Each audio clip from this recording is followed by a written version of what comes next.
After almost 60 years of strong bipartisan support, Congress has cut all federal funding for public media, stripping away a critical pillar of support for local stations like ours.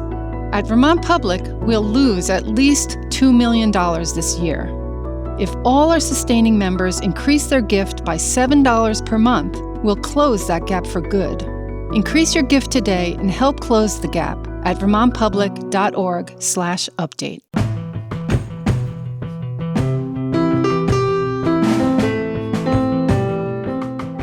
From Vermont Public, this is The Frequency. I'm Mary Engish, filling in for Mitch Wertlieb. It's Friday, August 29th, and here are today's headlines. The Trump administration is directing Vermont to remove references to transgender people from a federally funded sex education program. If the state does not comply, it risks losing $670,000 for its Personal Responsibility Education Program, or PREP. Federal health officials sent a letter to Vermont and several dozen other states and territories this week that says their PREP curriculum doesn't align with federal guidelines. They cite language in Vermont's education materials that explains different gender terms and the purpose of pronouns as examples. Vermont's Secretary for the Agency of Human Services, Jenny Samuelson, spoke at Governor Scott's press conference. She says the state is still determining what the order means. But we are committed to continuing to provide education and support that really reflects the needs of all Vermonters, and that includes the GLBT and other communities. The state has 60 days to respond. Governor Phil Scott says he thinks Vermont's voluntary paid family and medical leave program has gotten off to a good start. Scott has vetoed several mandatory leave bills in recent years because they required a new tax to pay for them. Instead, he supported a voluntary plan. It started with state employees 2 years ago. Last year, private employers were eligible to join and individuals were added this summer. The program is administered by the Hartford Insurance Company. It now has a total of roughly 10,000 participants. Since implementing this program, which is still in its early stages, we've seen employers and individuals from across the state enroll and take advantage of the benefit with positive feedback. It allows employees to take up to 12 weeks of unpaid parental leave without jeopardizing their jobs. It also offers 2 weeks of unpaid leave after the death of a family member. Ahead of Labor Day weekend, boaters and swimmers will notice low water levels across our region. That's because high temperatures plus a lack of rain have led to a fast loss of water. Seth Kudikoff is with the National Weather Service's Burlington office. He says the lake level declines every summer, but this year was remarkable. After a wet spring, the lake's level was well above normal relative to historical data. But Kudikoff says that changed quickly in July and August. We actually have seen lake levels for this time of year be as low as what most people have seen in their lifetime, basically since 1953. Kudikoff says in order for lake levels to return to normal for this time of year, there's a widespread need for 4 to 7 inches of rainfall. And for the first time in Vermont, anglers without a license can fish for free this long weekend, as long as they go with someone who is licensed. It's called Free Mentored Fishing Weekend, and it's a new program overseen by Vermont's Fish and Wildlife. The agency collects registration fees for hunting and fishing and monitors the state's flora and fauna. The department's chief of operations, Andrea Shortsleeve, explained the weekend to Vermont Edition this week.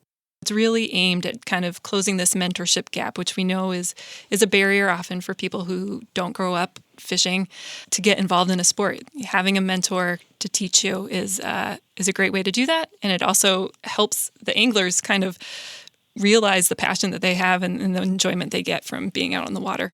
Also new this year, Vermonters with developmental disabilities can now apply for permanent fishing licenses for free. Coming up, Vermont Edition host Michaela Lafrac sits down for a creemee with a woman who eats a lot of creamees every year and documents each one on her Instagram account. That's after this. Asa Waterworth of Burlington eats an eye-popping number of creamees every year, upwards of 50, she estimates. She takes photos of her cones and documents her dairy-based adventures on her Instagram account at creemee chronicles. Vermont Public's Michaela Lafrac grabbed a scoop with Asa recently ahead of Vermont Edition's annual ice cream show. Hi, thanks for having a creemee with me. Yeah, thanks for having me. Okay, so we found out about you on Instagram. You have been chronicling all of the creamies that you eat for how long now? Officially since the summer of 2021, but I think that my kind of creamy chronicling quest began in the summer of 2020 when my friend Glenn and I decided to challenge ourselves and hold each other accountable to each eat 50 creamies over the course of the summer. That's a lot of creamies in a couple months. It is. So I've kind of tuned it back to maybe like 50 a year now. But I try to do my best to eat as many creamies as possible. And did this journey begin in Vermont? Yes, I'm a Vermonter. I grew up in Pittsfield on Route 100. Remember eating a lot of creamies at my local store there, one of two in the town. It was a DIY creamie situation, so you got to basically buy the cone and then fill it up yourself as big as you wanted.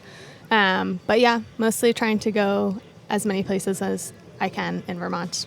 Well, let's start with where we are today, Ice Cream Evans in Burlington.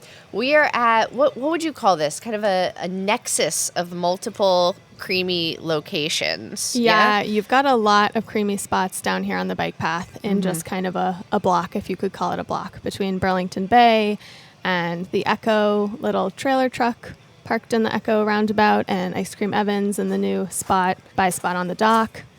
And what are you having today? I just went simple, classic with a small maple creamy in a cone. I'm having a raspberry, black raspberry. It doesn't say how, black raspberry. How is it? It's really good.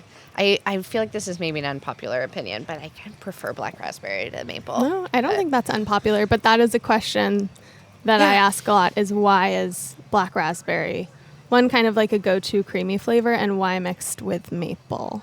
What have you found out? I'm not against it. I haven't found anything out, so I would love folks to chime in if they have answers. All right, well, we'll talk about it on the show, I am sure. So there are, as you just mentioned, a lot of great creamy spots in Burlington, but so many all around the state. Do you feel like you've gotten to hit every corner? I don't want to say yes. I think there's still many more creamies to be had and many more spots to explore.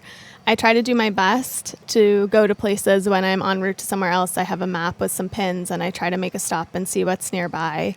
But I've not hit them all and I'm always open to suggestions. Okay, so let's talk about some other favorite spots of yours. So there's lots of different ways to rate a maple creamy. Yeah. Is there some like special metric that you ascribe to? I kind of steer clear of ratings because I feel like they're kind of subjective. Yeah. I've seen folks rate creamies and I personally don't necessarily agree with their ratings, so I figure I shouldn't rate because people might not agree with me either. I'd rather leave it up to them to kind of try for themselves and make their own opinions. But I love when a creamy is creamier rather than icy. Got to have kind of the perfect amount of maple. It is possible, I think, to have too much maple in the mix, though I love maple syrup, don't get me wrong. I'm grimacing because I just got a brain freeze, Oh, not no. because I disagree that with happens, you, which that always happens. happens to me. That happens, Do you yeah. get them too? Are you wiser than me now that you've been doing this for years? Yeah, with a creamy, usually not. But I do eat kind of slow. I feel like people are often amazed by how slowly I can eat ice cream. And today is a kind of a cooler day, so luckily it's not melting too fast. Yeah. But that's sometimes the struggle is me running away from the creamy spot to go take a picture near something pretty, but it's melting and I'm running across the sidewalk. It's a scene. And when for you does creamy season end? Never. Okay, so we're starting to feel a little bit of a chill in the air. I know. I've been slacking a little this summer. My consumption is definitely down. But summer's coming to an end, sadly, but creamy season is forever. So I'll keep chronicling through the year.